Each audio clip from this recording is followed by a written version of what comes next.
boys and girls, I'm filling in for Mandy again this week. Her voice is getting much better and I think she'll be back again soon to tell the stories. But this time round, I'm doing it for her. And we're looking at a story this week called Best of All. And we're back to see our old friends, the Wemmicks, the wooden people. Are you ready? Then let's get going. Haha. Higher on the right! Higher on the right! Demanded the mayor. There was no patience in his voice. Chip, the Wemmick, lifting the banner, stretched as high as he could and pounded the nail into the pole. Better? He'd barely asked the question when the ladder began to sway. First to one side, and then to the other, and the next crash. Chip grabbed the nail he'd just hammered in and held on. Perfect, declared the mayor. Just perfect.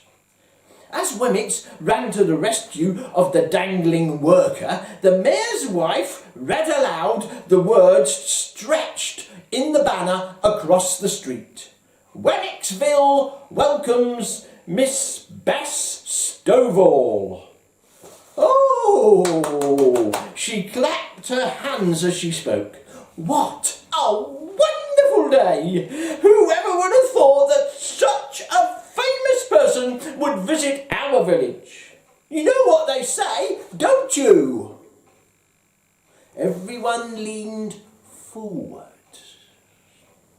When it comes to Wemmicks, she's the best of all. Punchinello and Lucia were near enough to overhear her words.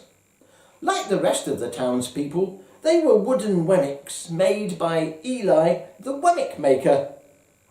Unlike the rest of the village, they were puzzled. Tell me again, Punchinello asked the mayor's wife, why is she so famous? Because everyone knows her. But why does everyone know her? Because she's famous. But why is she coming to Wemmicksville? Punch asked. The mayor's wife rolled her eyes in disgust. Haven't you heard? She's here to choose members for the wonderful Wemmicks Club. Punchinello nodded, like he understood, but he really didn't. He looked at Lucia, and she looked at him, and they both shrugged their shoulders. He was just about to ask another question when the watch Wemmick on top of the hill shouted, "She's here! She's here!" Doors flew open. Stores emptied. Villagers rushed from all directions to the end of Main Street. Fathers lifted children up onto their shoulders and short Wemmicks elbowed their way through to the front of the crowd. There was much shouting and pointing and tiptoe standing until a uniformed wooden soldier, looking very official and formal, appeared at the turn in the road. With scroll in hand and with a bugle hanging from his neck, he marched over the Wemmick River Bridge and stopped right in front of the crowd, staring straight ahead at no one. He stood stiffly until all had hushed. Opening the scroll, he read in a loud voice, "Cut from the grandest forest, carved from the strongest tree, full of sap, only the purest, she's of the highest peggy tree. So welcome, ye Wemmicks, to your village so small, the noblest grain from the finest lumber. She is Bess Stovall.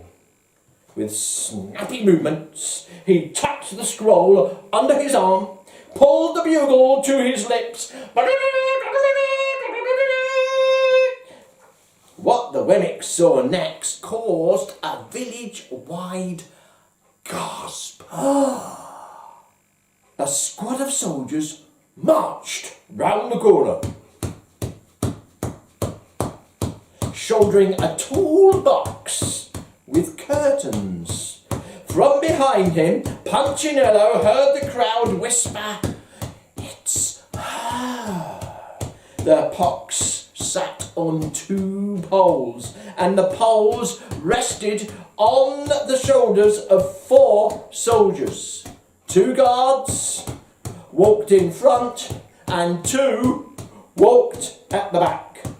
Boots on the wooden bridge made the only sound. They kept in perfect step until one of the soldiers stumbled just slightly. The box leaned out over the water. The villagers gasped a second time. Let the box lean much further and the guest of honour would fall into the fast-flowing river. But the soldiers straightened themselves. They crossed the bridge and came to a halt in front of the mayor and his wife, and they lowered the box. The trumpet-toting, scroll-reading servant stepped forward, and after a long pause, pulled back the curtain. As Bess stepped out, the villagers stepped back. They'd never seen a wooden person quite like Miss Bess Stovall. Feathers flumed out of her hat. Earrings dangled to her shoulders. Both her lips and her dress were bright red. Her shoes were tall. Her nails were long. And most noticeably, a large golden letter M hung from her neck.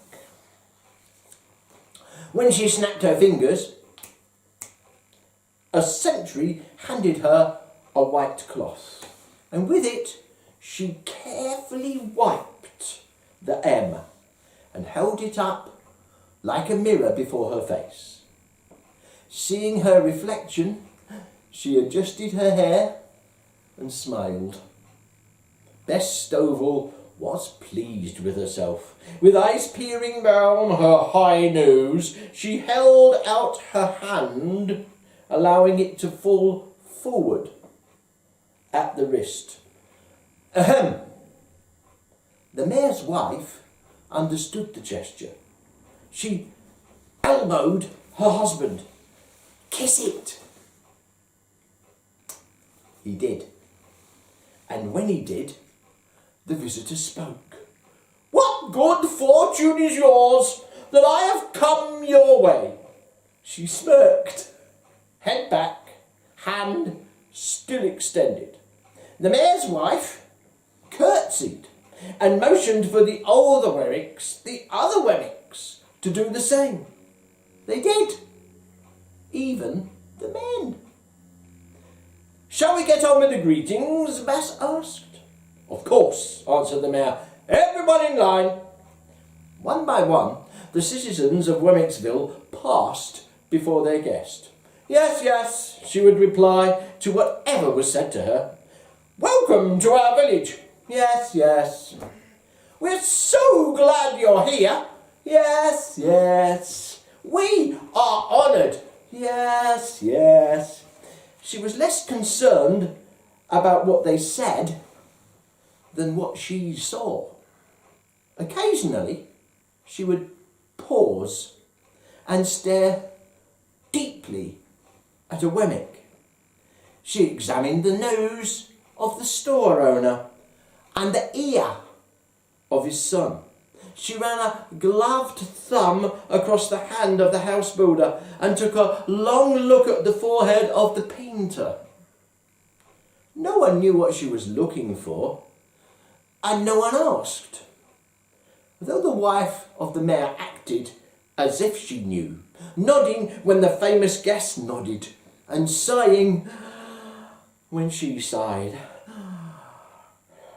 The shortest and longest looks were given to Punchinello and Lucia.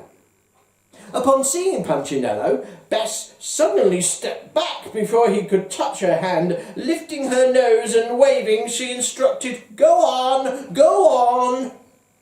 Stunned, Punch didn't move. He just stood there, curious. "Move on," her servant repeated with a firm voice. So Punchinello did. Lucia started to follow him, not wanting the same treatment. Suddenly, the grand visitor stopped Lucia. My, Bess Stovall admired. "What have we here?" Her eyes widened, and for the very first time she began greeting Wemmicks. A smile softened her narrow face. "Such fine grain and a nice shade. Are you maple?" Lucia didn't understand. "Excuse me? Are you made of maple?" She had to think before answering. "Yes." "Which forest?"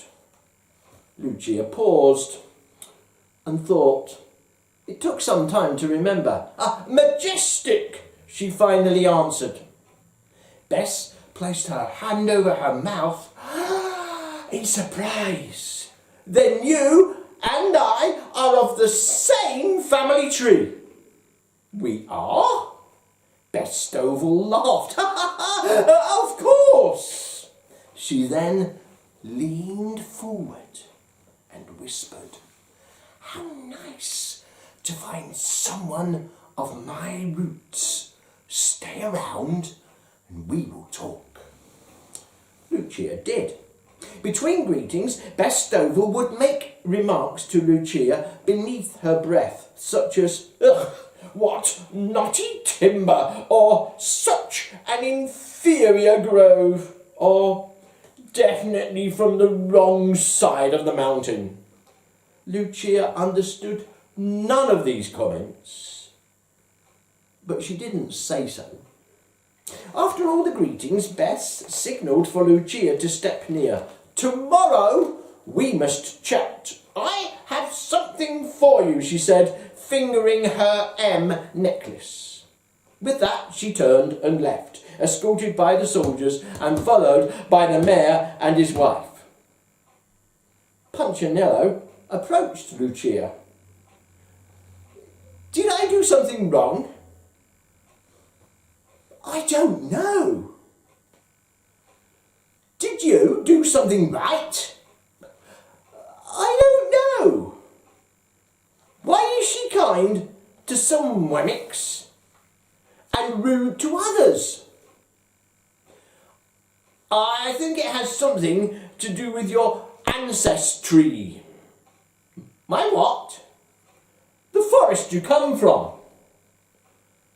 "Why does that matter?" "I don't know." They turned and left the village. Neither one spoke. They hadn't known they were different, and now that they did, they didn't know how to feel. "I'll see you tomorrow," Punch finally said. "Yeah, sure," Lucia replied. Neither felt too happy. As the days passed, they saw each other less and less. It took Bess Stovall only a short time to select her favourite Wemmicks for the wonderful Wemmicks Club. Lucia was amongst them.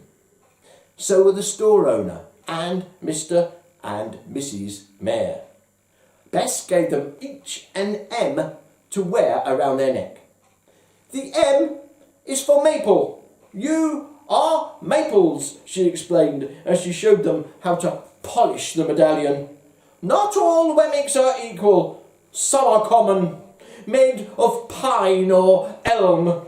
A few are quality, cut from maple, like you.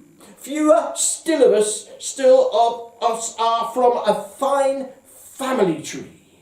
She glanced at Lucia, and Lucia blushed. The other Wemmicks politely applauded. And then Bess Stovall curled her lip as if she had tasted something sour. Some Wemmicks are willows. Willows? They asked. Willow is weak wood, the maple Wemmick explained. It bends, it bruises, shallow roots. No one wants to be a willow. Do you know any? The mayor's wife asked. Actually, there's one in your village. They all leaned forward, curious.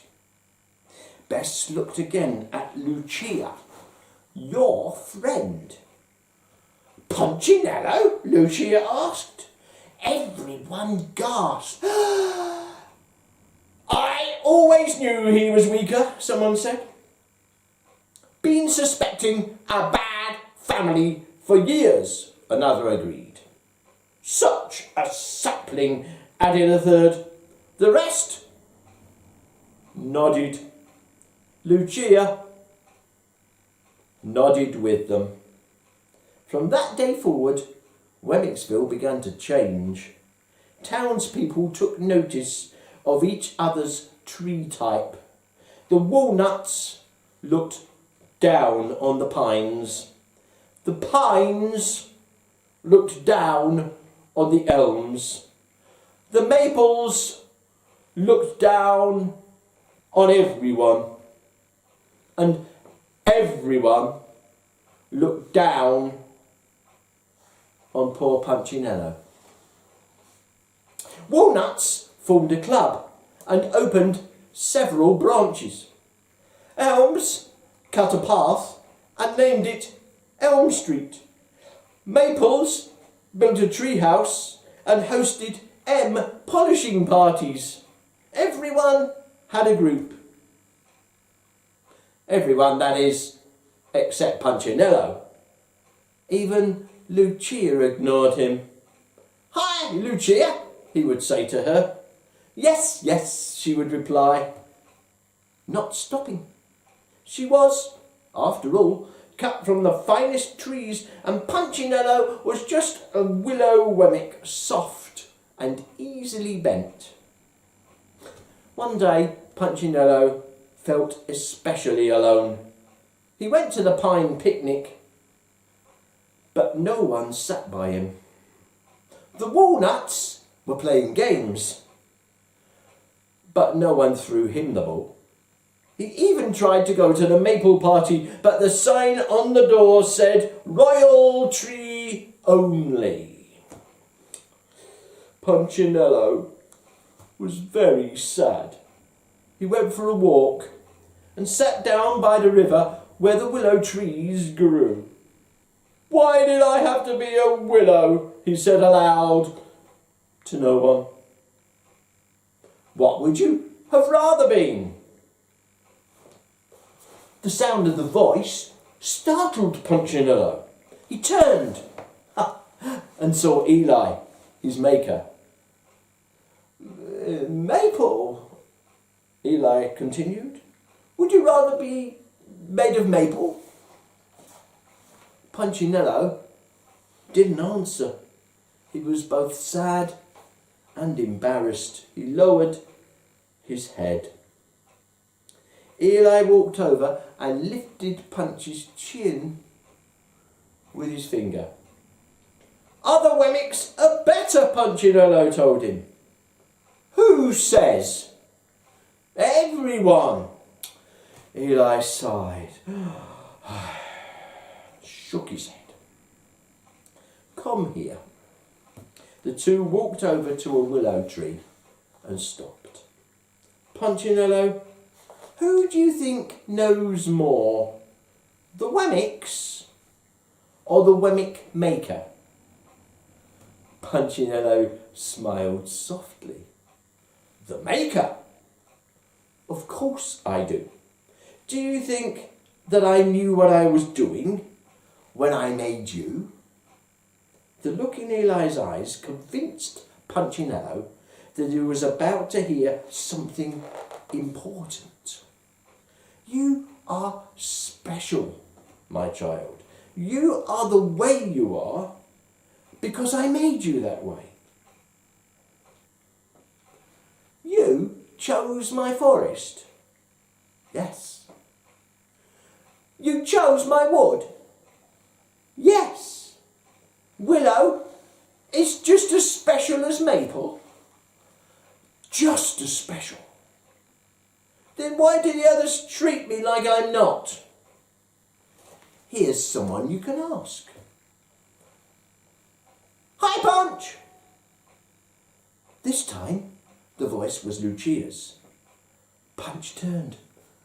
I'm sorry, she said. I've been listening too much to them and not enough to Eli. Punchinello shrugged. He noticed that she wasn't wearing her M necklace. That's okay. Both smiled. Want to go back to the village, she asked. Today is the big send-off for Bess Stovall. Yeah, I'd like that. The two said goodbye to Eli and walked towards Wemmicksville. Many Wemmicks turned when they entered the village. More than one whispered and pointed as the maple Wemmick and the willow Wemmick walked side by side. But Punchinello and Lucia didn't care. They were glad to be friends again. All of Wemmicksville turned out to say goodbye to Miss Bess Stovall. She stepped into her box and signalled that she was ready to go. Her soldiers' escorts marched proudly before her. Her bugler sounded the farewell. Wemmicks lined up on either side of the river to watch. New members of the wonderful Wemmicks Club wore their club t-shirts with pride. Crossing the bridge, the honoured guest waved her gold medallion at the crowd. Farewell, lowly Wemmicks. Perhaps someday I will honour you again with my presence, she shouted. Bess Stovall leaned out of the window of her special box so that everyone could see her. As she did, she leaned a bit too far and began falling. Her tumble stopped when her medallion chain caught on the bridge rail. When it snapped in half, she grabbed one end and held on, the river roaring beneath her. Wemmicks cried with alarm, "Help her! Help her!" The mayor's wife shouted. "Save her!" someone yelled. "But no one can reach her," said an onlooker. "I can't hold on much longer," Bess shrieked. Soldiers tried. Wemmicks tried. No success. They were too stiff to bend underneath the bridge. "Let me try," shouted Punchinello. "I'm made of limber lumber." Not waiting for an answer, he ran to the edge of the bridge and he sat with his back to the river. "Grab my legs." When the soldiers did, he leaned back, bent over double, twisted round until he was hanging upside down.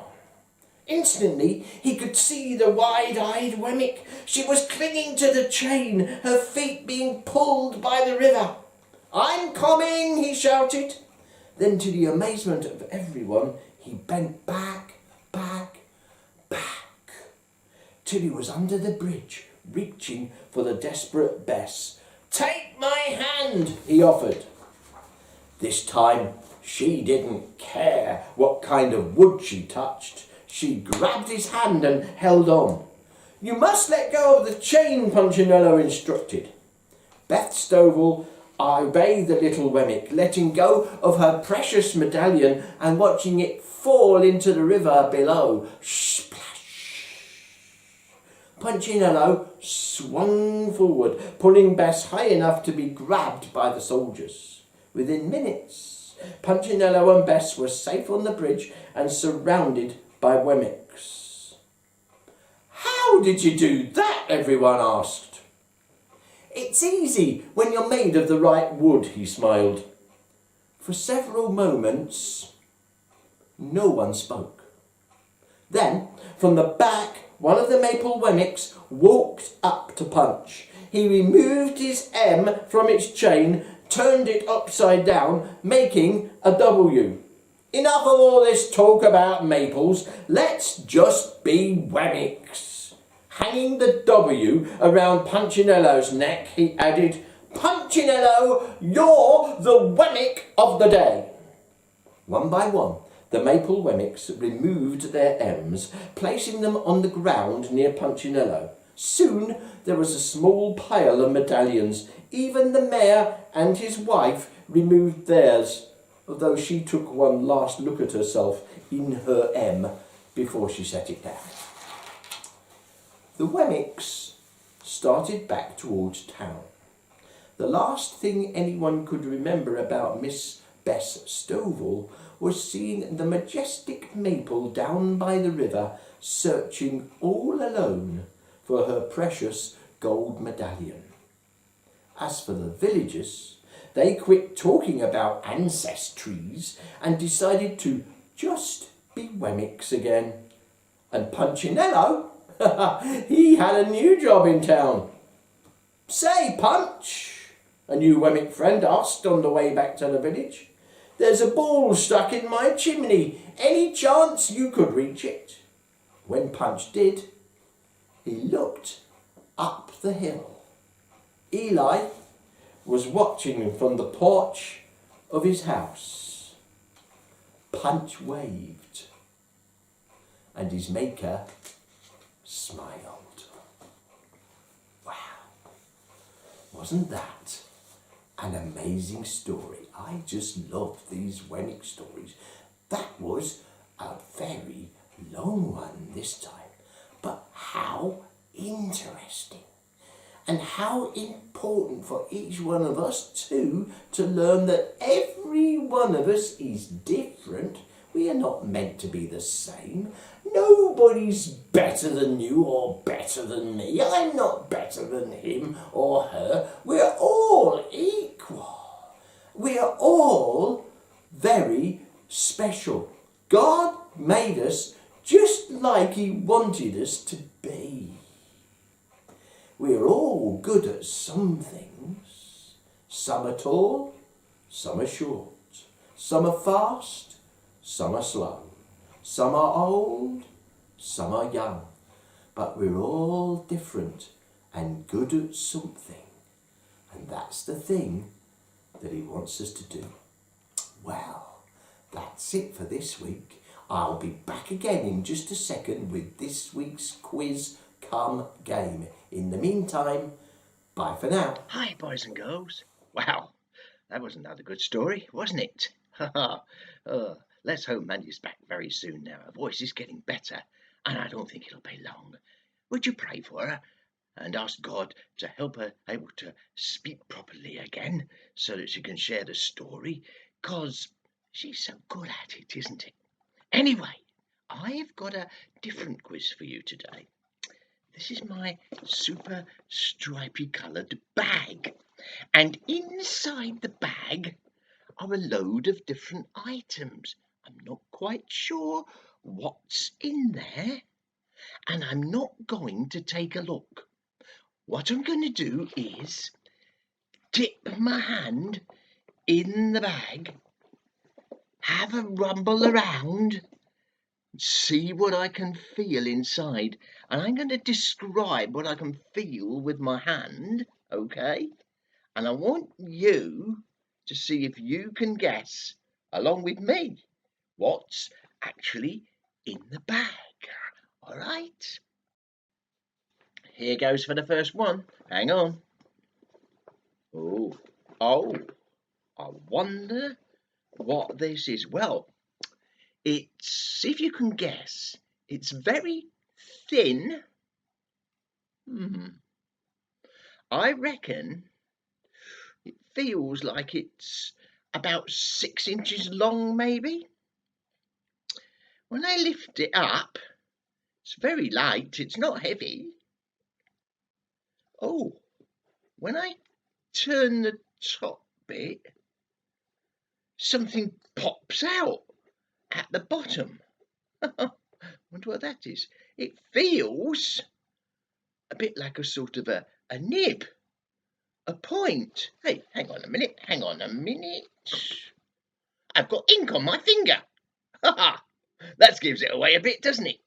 Any ideas what that might be that I'm ferreting around in my bag for? It's my silver pen. And you do the screw bit up, and out pops the nib. Can you see? There it goes. Did you get that right? Did you get the pen? Well, let's see what's next.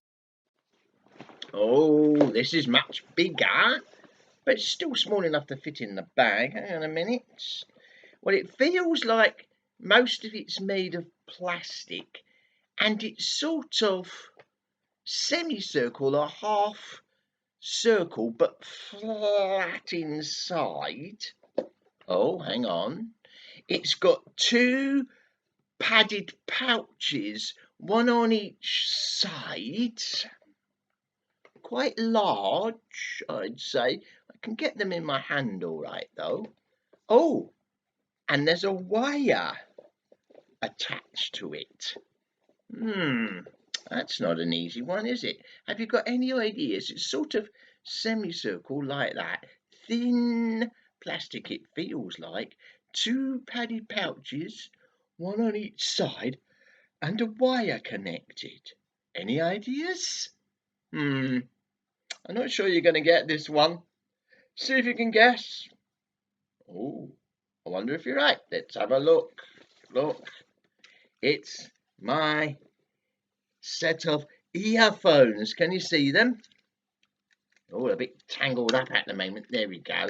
They go on my head so I can listen to the music. They have to be that shape to get round my funny shaped head. Did you get that? That's my earphones. Okay, let's dip in the bag and see what's next. Now this one's long and thin as well. I'd say this is about 8 or 9 inches maybe. One end, it's got a fairly thin sort of plastic type handle, I suppose. Yeah, it feels like it might be plastic. But the other end is metal and very thin. It's got a rounded edge at the top, and yet one side is quite sharp. Could cut myself on that. What do you think it is? Do you have any ideas? Shall I show you? It's a knife that I use to eat my dinner with. Did you guess? Let's see what's next, shall we? Oh, okay, I'm ferreting away. Now this has got a flat back. Ooh, I'd say it feels like it's about 2 inches wide. About half an inch thick. And about 5 inches long. The top half of it on the front has got what feels like a glass top, or perspex or something like that. And the bottom half, oh, it's got lots of buttons on, press buttons. Have you got any idea what it is? Can you imagine what that might be? You can? Let's see if you were right. It is my mobile phone. See? Flat back, glass top, press buttons, about 5 inches long, half-inch thick. My trusty mobile phone. Actually, this is my old mobile phone. I've got a new one now, but I kept this one in case I might need it. Anyway, let's move on, because time is moving by and it'll soon be Monday. Are we ready? What have I got in my bag now? Oh, I don't know. Oh, what's this one? This is a bit heavier, this one. It feels, yes, I'm pretty sure it's made out of glass. I reckon that's going to be 6 or 7 inches tall. It's got a flat bottom, but it's round.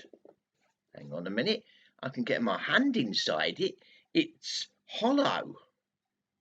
There's no top, but hang on, it's not completely hollow. I can feel inside something. It's like, oh yeah, that feels a bit like wax. What do you think it might be? That is hard, isn't it? Any ideas? Let me show you. It is a Yankee scented candle. See the wax inside? The glass and the flat bottom. It's Christmas spice, this one. Nice and smelly just to light at Christmas time. That was a hard one. So if you didn't get that one, I wouldn't be too surprised. In fact, this next one, I'm sure you're not going to get at all. It's very hard. But first of all, my traditional sip of coffee. Oh, that's wonderful coffee. Right, okay.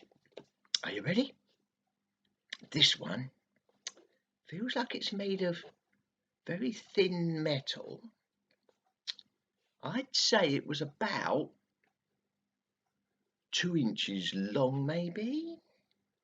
Feels like it's hollow, and yet it's round on the outside, hollow on the inside, a sort of what you might say a cylinder shape. Yeah, like a tube. Hang on a minute though, this is stretchy. Oh, it's stretching in my hand even as I hold it, and it's all sort of floppy as well. Oh, that's a hard one, isn't it? Did you guess what it was? Well, I'm not sure you did. This is my slinky. Look.